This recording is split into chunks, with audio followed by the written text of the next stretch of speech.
All right, so we are continuing chapter 5, which we started last week. And in this chapter, we're talking about the specialty, the unique union that takes place between a Jewish person and Hashem when he's learning Torah.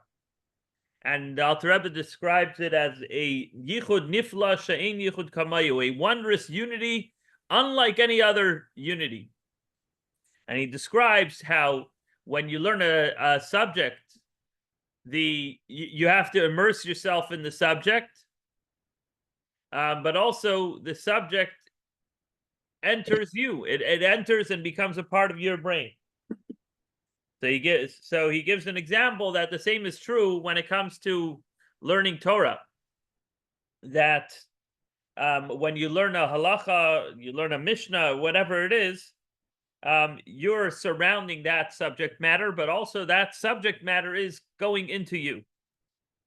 We're going to go back a few lines to the words "v'hine halacha zu," so that we're starting from the beginning of a sentence. V'hine halacha zu hi chachmaser etzene shel HaKadosh Baruch Hu. So behold, this halacha, whatever it is that we learned in Jewish law, is the will and wisdom of Hashem. What does it mean? It's Hashem's will and wisdom. Sha'ala b'rtzaynai shekisheyitain Reuven kach v'kach derech mashal v'shimon kach v'kach yepsak b'neim kach v'kach. This means that Hashem had this idea that if, for example, Reuven claims one thing, and Shimon, his opponent, his counter-litigant, claims the opposite thing, that the ruling between them should be such and such. So this is true with every single halacha, of every detail of the mitzvahs of the Torah, not just a mitzvah, but even a civil, mundane dispute between two people, that there is an actual law in Jewish law saying that you have to rule this way or that way. That law is not some conclusion that was reached by human intellect, but that is a conclusion that is dictated by and originated in God's thought and will. But Hashem was kind enough to not leave that law up there in his own mind, but he actually facilitated a way that we could perceive what he's thinking, namely in the halachas of the Torah. Now, oftentimes, halacha discusses very practical cases. Reuven borrows money from Shimon. Shimon wants to get his money back. Reuven says, I never borrowed, right? What's the law, right? So this is obviously a very common everyday scenario. But sometimes you're discussing a halacha and it's so hypothetical, it's almost impossible to happen. So what about those? So the Alter Rebbe says, actually, when you're talking about halacha that doesn't actually happen, in a way that in those halachas you see the wisdom of Hashem in a greater sense. That's my own words, that you see it in a greater sense, meaning you cannot be confused that this is some man-made legal book over here, because it's not even practical in practical law, but there is a theoretical law. So why would you ever make a theoretical law if it's man-made? Only because it's actually God-made.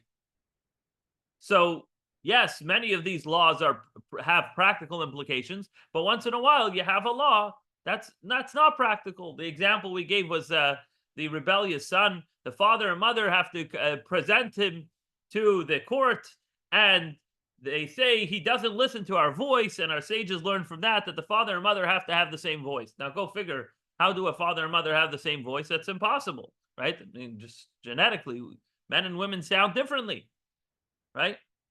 But that's the law. And according to many opinions, such a case cannot ever come to fruition. So why are we studying it? It's not practical. It's not relevant. Oh, it's relevant in the sense that this is your way to connect to Hashem. We don't learn Torah only in order to know what to do in a certain case. We learn Torah because this is the way to connect with Hashem's will and wisdom. So the Alter Rebbe continues to say, and even if there never was and there never will be such a thing forever, to come to a court regarding these claims and demands. So even these things are Hashem's wisdom. You see, when we talk about human wisdom, human law, lahavdil, human law derives from the necessity to run a country properly. So people need to know what the king wants them to do. So the king institutes laws, or whatever, the governing body, whatever that might be, institutes laws in order to run the society. But the laws of the Torah don't result from a need of the creations that they should know how to behave themselves. The laws of the Torah are the essential will and wisdom of God. And so they transcend the day-to-day conduct of the world. It's Hashem's treasure, which he happens to share with us, and it comes down and it has its impact and its relative. It relates to the everyday world as well, but that's not what they are essentially. Every halacha, every law, every piece of Torah that we learn is essentially God's wisdom. So therefore, even the laws that never were and never will be and have no practical implications in action, that tells us that the Torah is essentially God's will and wisdom. So that's what they are in essence. But the Alter Rebbe says, nevertheless, since this is what occurred in God's mind, that if so-and-so says this, and the other guy says that, the ruling should be as such. When a person knows and understands in his intellect this ruling, according to halacha as spelled out either in a Mishnah, or sometimes it needs to be clarified in the Gemara, or some of the later rulings, wherever that's written, that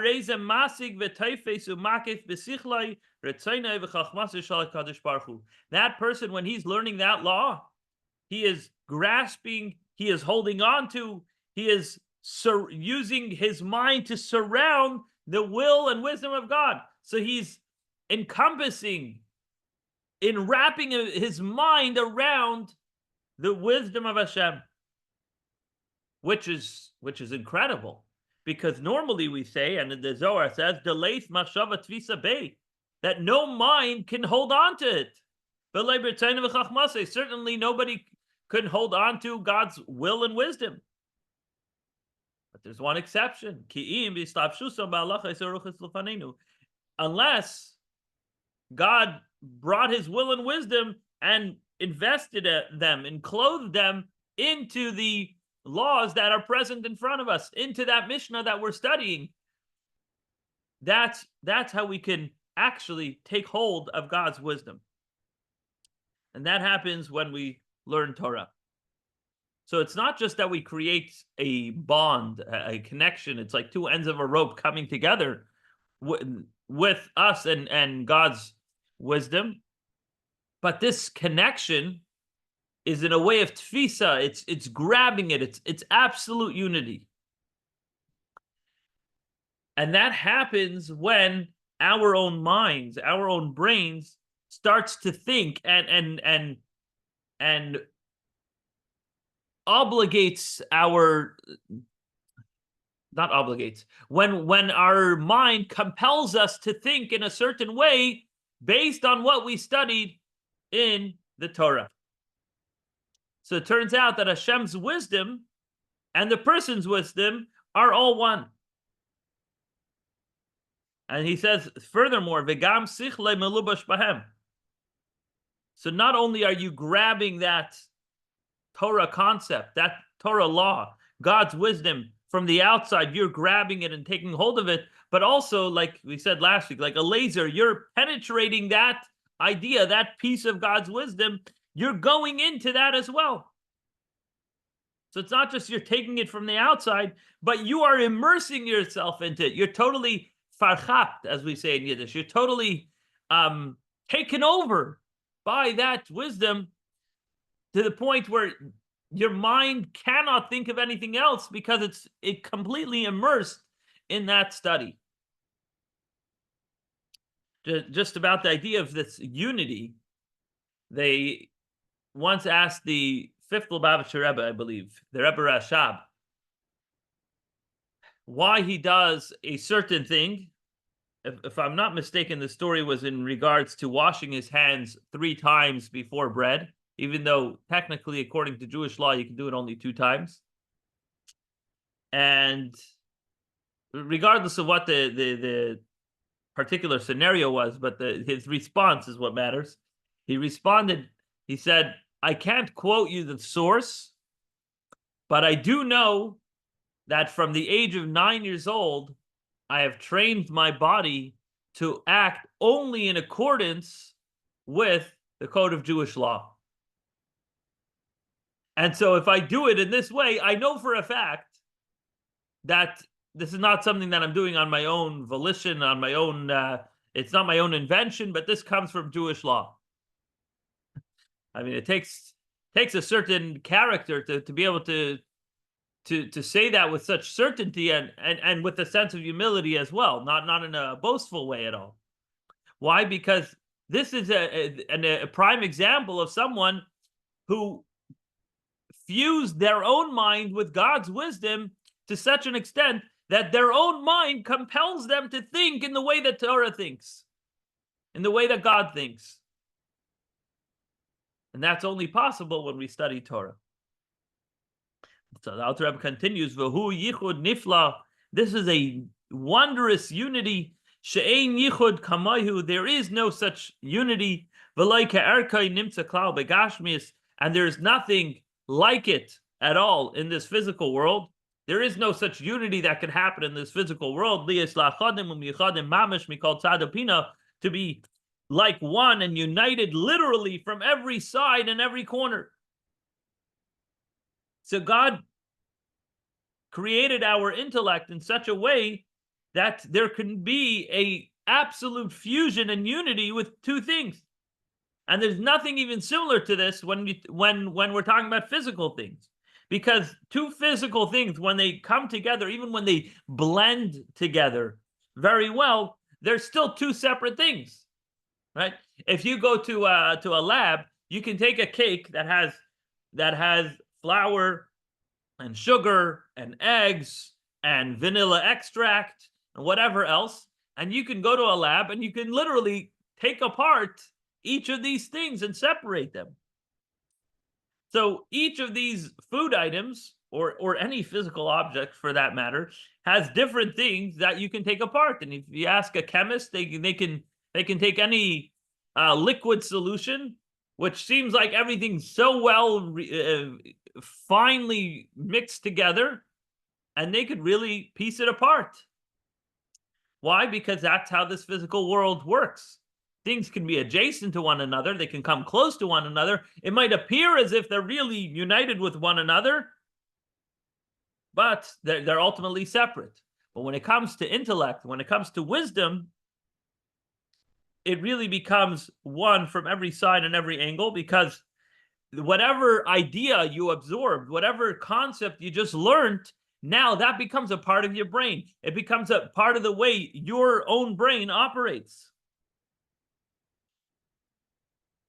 So when you learn an idea, it's not just, a piece of data that you're like storing somewhere, but it informs the way you think. Right? This is why trauma is such a big hot topic nowadays, because when you learn that doing certain things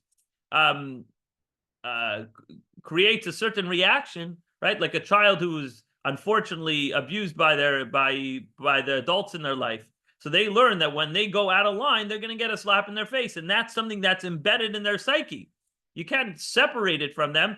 Again, you have to unlearn it, and it's very, that's why therapy it takes a long time, because once you learn something, it's embedded, it's a part of your mind. It shapes the way you think about everything. So a material that you learned doesn't remain apart from your brain. Now, leaving the negative side alone now, let's talk about amassing wisdom and intellect in the positive sense, right? When you learn more, when you study more, when you gather more information, your brain literally grows. You become a more not just knowledgeable person, knowledgeable implying something that can happen in the future, but you actually amass more knowledge. So the brain and the intellectual concept aren't anymore two separate things, but actually that intellectual concept is now a part of your brain.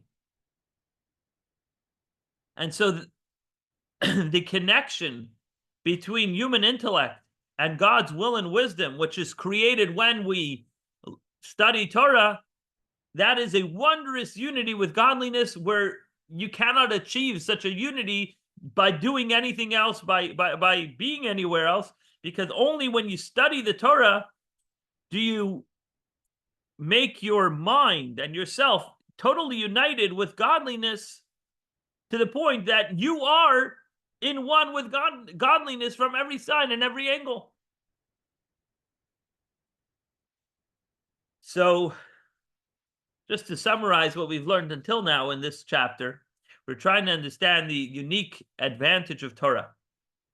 And we explained the term tfisa, that is described when tfisa, which means like to grab, which is described in the Zohar in regards to understanding an intellectual idea. Why do we use this term? It's because when a person understands something well, that idea enters into his mind. It becomes enwrapped in his mind, but also his mind becomes enwrapped in the study of that thing. And the same is true when we study Torah, which is Hashem's will and wisdom. Whatever halacha it is that you're studying, whatever concept you're studying, your mind is grabbing, it's enwrapping God's wisdom into itself, which normally that's totally out of access, but God was kind enough to give us access to that and to allow us to hold on to that. And that is a tremendous unity that's only possible with studying Torah. And now the Alter Rebbe goes on to talk about how the Torah is food and sustenance for the soul, and mitzvos, by contrast, are garments for the soul.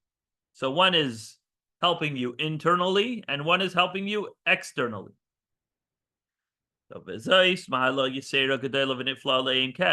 this is an incredible, great, and wondrous advantage, which is limitless. Asher b'mitzvahs yidias hatera v'asagasa al kol mitzvahs maisis, which is achievable through the commandment of knowing Torah and understanding Torah, in a way that you can't do so with all the other physical mitzvahs. Even if you're talking about speech mitzvahs, which are not as physical and mundane, it's kind of, sound waves are somewhat, of a intermediary between the physical and the spiritual.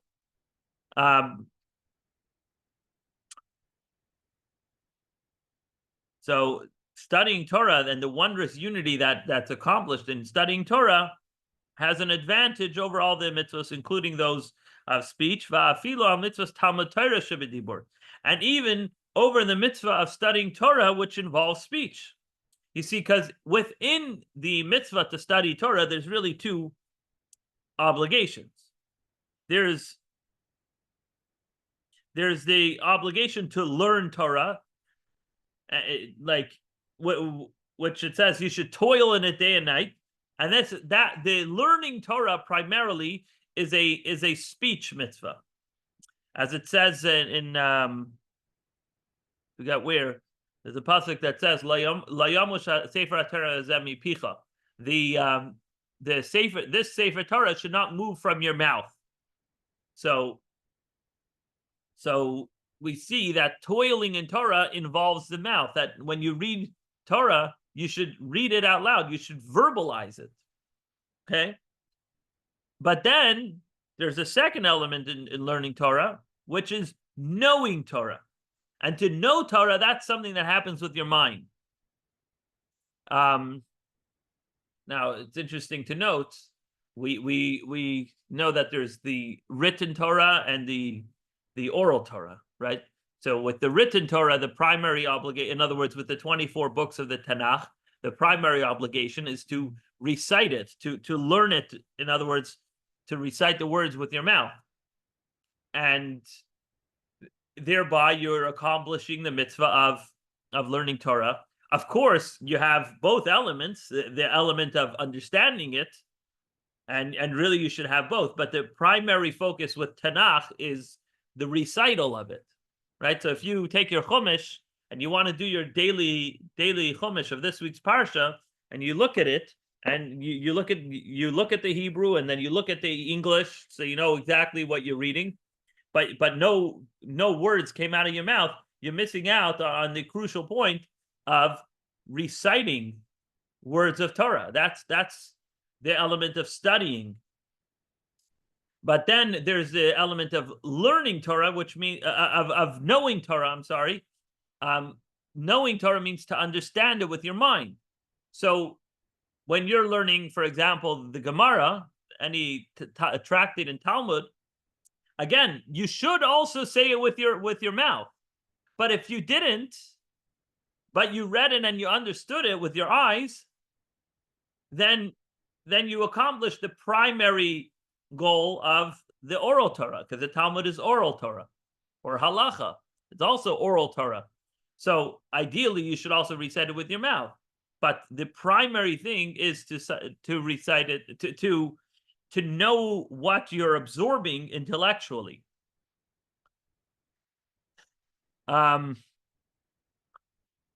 Again, that also applies to when you're studying Genesis. You should also absorb that intellectually. And that's what he's talking about here. The mitzvah of knowing Torah and perceiving it in your mind, that has an advantage over the recital of Torah.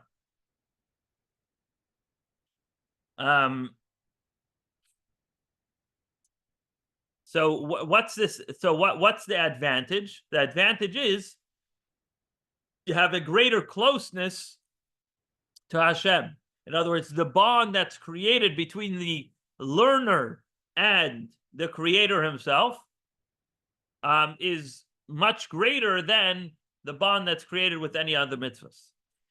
Ki al yedei kol ha-mitzvah shebedibur u'maaseh, because when we're discussing any mitzvah that's in speech or action, HaKadosh Baruch Hu malbish es hanefesh u'makifa er Hashem mireshav ragla.